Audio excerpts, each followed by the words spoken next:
How to turn on professional mode on Facebook. Hi everyone, it's Sophia to assist you today. Without any delay, let's jump right in.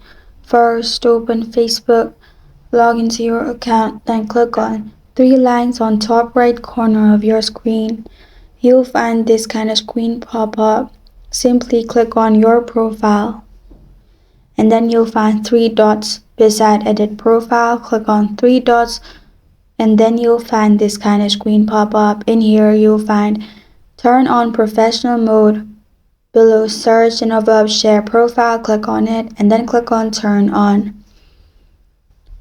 Press on next, keep pressing next, and make sure your profile picture is good, and then press on next and you're good to go. Simply go to your profile, reload it, and then you'll find professional dashboard.